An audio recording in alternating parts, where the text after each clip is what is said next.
Кара Суудагы Нурданек балдар бакчасынын ашпозчулары күн сайын эрте менен жумушка келишип, чарбадагы уйду саап, 10 литрдей сүттү балдардын эрте мененки тамагына колдонушат. Бакчадагы 150 балага сүттүү тамак үчүн жалгыз уйдун сүтү кенен жетет. Көмөк чарбанын эң жакшы жагы ошо негизинен баарына эле белгилүү таза сүт ичип атса, экинчиден кошумча киреше каражаты болот экен да. Мунун аябай пайдасы көп экен. Биз бир эле ушул өкмөттү карап эле, жергиликтүү айыл өкмөттү карап эле ушулар жардам берсе кылабыз деп отурбастан, өзүбүз дагы аракет кылып, эгер мыкты жетекчи болсо, өзү аракет кылып ушундай кошумча киреше берүүчү багыттагы ушул көмөк чарбаларды уюштурса болот экен да. Бул мен өзүм тажрыйбаман. Ал эми Ахмадалиева атындагы бакчанын көмөкчү чарбасы кенен. Мында 40 чакты тоок багылат. Ошондой эле 5 соток аянтка айыл чарба азыктары өстүрүлөт. Ага экологиялык жактан таза биогумус жер семиткич катары иштетилип, сапаттуу азыктарды алышат. Тооктордон алынган жумурткалар болсо балдардын тамагына жумшалып, кошумча түрдүү шириндиктер жасалат. Учурда аталган бакчада 170 бала тарбияланат. Бакчанын аянты кеңири болгондуктан бир 5-6 сотик жерге помидор, капуста, болгарский, сабиз, жашылча жемиштин бардыгын эктик. Бунун негизги максаты балдарды туура азыктандыруу.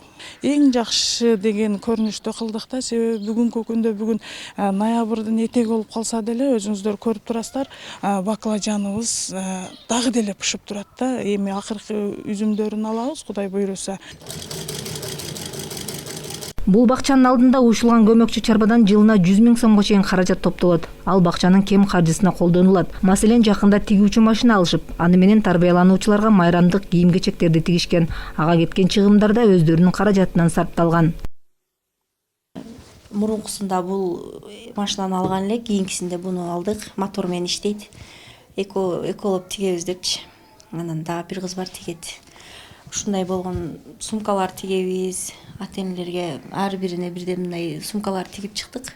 Учурда Кара Суу районунда жалпы 78 бала бакчанын ар биринде түрдүү багыттагы көмөкчү чарбалары уюшулган. Мындай самалыктан мектептерде артта калган эмес. Аймактагы эң чоң билим уясынын бири Курманжандатка атындагы мектепте 10 сотук бак тигилип, 15 кой багылууда. Ата-энелердин көмөгү менен 2021-жылы уюшулган чарба бүгүнкү күндө өз жемишин берип баштаган. Şu koylar 20'den aşıp көбөйүп кетсе, şu балдарга натуральный ет жагынан камсыз кылып, балдарга жакшы тамактарды берели деген жакшы ниеттерибиз бар. Азыркы учурда мектептин территориясы аябай чоң, 4 гектар жерди ээлегендиктен мектептин территориясында каралып атат.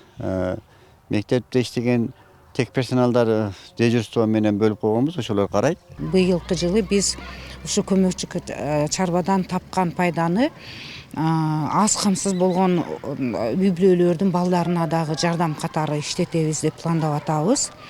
Мына келе жаткан ошо бүткүл дүйнөлүк мүмкүнчүлүгү чектелген балдардын күнүнө карата дагы биз чоң акция өткөрүп, ушу акциянын негизинде аларга биз чоң жардам белектерди беребиз деп атабыз.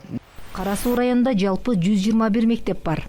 Анын ичинен 65 мектепте мал чарбачылыгы, 8 мектепте күнөскана, 12-синде болсо инкубация, 21 мектепте болсо чарбалык эгиндер жана 40 билим уясында тоок багылат. Өзү көмөкчү чарбадан түшкөн акча каражаты атайын ар бир бала бакчада, ар бир мектепте комиссия түзүлгөн.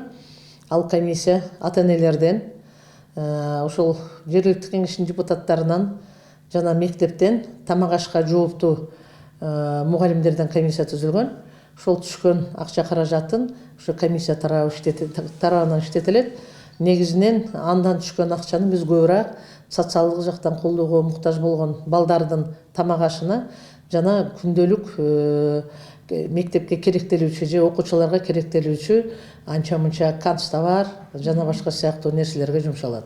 Кара Суу районунда билим берүү мекемелеринин алдында көмөкчү чарбаларды уюштуруунун максаты нукура таза сапаттуу азыктар менен балдардын тамак ашын камсыздап, аны менен кошо ага кеткен каражатты үнөмдөп, материалдык базасын чыңоого салым кошуу. Самара Асанова, Мунарбек Арзыбек уулу, Кайназаров, ЛТР, Ош облусу.